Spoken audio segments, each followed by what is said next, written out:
जो को असांजे जमात जे निगरान साईं अरबाब अली मेतलो साईं जो ख़ैर सोने दस्तगीर जी यानी ही गुलामी ख़ैर पंहिंजी बारगाह में उहद जबल जेडो लिखण कबूल फरमा आमीन। ओ मौला फ़कीर साईं के साईं जे पुटन के मुनीरन साईं के सेहत ऐं वॾी खिज़री हयाती अता फरमा आमीन। ओ मौला रुस्तम अली साईं के मौला पीरीअ में तकलीफ़ुनि खां बचा रुस्तम मेतलो के शफ़ा सेहत दे वॾी हयाती अता फरमा आमीन। साईं जे भाइरनि के भाइटनि के बचड़नि न्याणियुनि के पंहिंजे हिफ़्ज़ अमान पनाह अता फरमा आमीन। मौला हे घर ऐं घर वारा क़यामत ताईं तुंहिंजे साम्हूं आहिनि हिननि जा क़यामत ताईं सॼण साम्हूं कजां ऐं हिननि जे दुश्मननि खे निस्तो नाबूद फरमा आमीन। ओ मौला साईं मोहम्मद ज़ीशान साईं के फुलपोटलो के नौकरी दे नौकरी या रोजगारी अता फरमा आमीन। साईं गुलजार अली साईं जे शाहज़ा पुटनि के रोजगारियों ऐं पंहिंजी अमान पनाह अता फरमा आमीन। ओ मौला महबूब जे बचड़नि जो वास्तो थी साईं सुगड़ साईं खुशदिल साईं के खुशदिल शेख साईं जे बचड़नि के क़यामत ताईं आबाद फरमा आमीन। हाकिम अली सुगड़ सहाफ़ी हाकिम अली रिंद साईं जे बचड़नि के साईं जी न्याणी मुंहिंजी न्याणी के सेहत अता फरमा आमीन।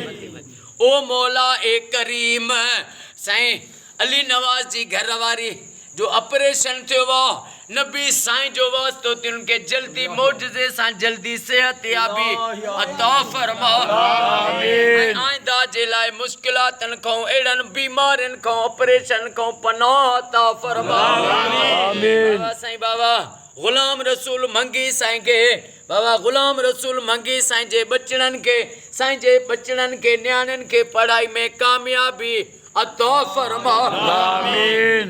मां दिल जो गुजरियो गालियों मिठा तोखे न चवां त भला कंहिंखे चवां रब मौला अली जो वास्तो थी मौला मुश्किल कुशा जो वास्तो थी जेके मां दिल में मुंहिंजूं तमन्नाऊं आहिनि उहे सभई जायज़ तमन्नाऊं पूरियूं फरमा आमीन। ओ मौला फ़कीर अरबाब अली साईं जे दिलनि जूं जायज़ तमन्नाऊं पूरियूं फरमा आमीन। जेके बीमार आहिनि उन्हनि खे शफ़ा अता फरमा आमीन। बेरोज़गारनि खे रोज़ियूं अता फरमा आमीन। बे औलादनि खे औलाद अता फरमा आमीन। जेका सिंध जी अॼु सिंगर न्याणी आस्थाना ते आई दुआ जे लाइ चयूं उन्हनि जा सभई जायज़ मसला हल थी वञनि या दुआ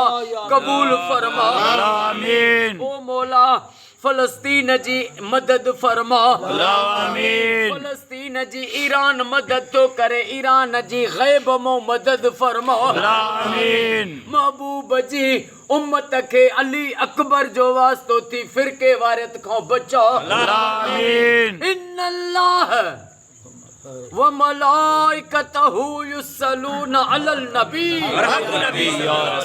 या अय्युहल्लज़ीना आमनू सल्लु अलैहि व सल्लिमू तस्लीमा। अल्लाहुम्मा सल्लि अला सय्यदना मुहम्मदिन नबिय्यिल उम्मी व अला आलिहि व सल्लिमू तस्लीमा। ला इलाहा इल्लल्लाह मुहम्मदुर रसूलुल्लाह। नारे हैदर।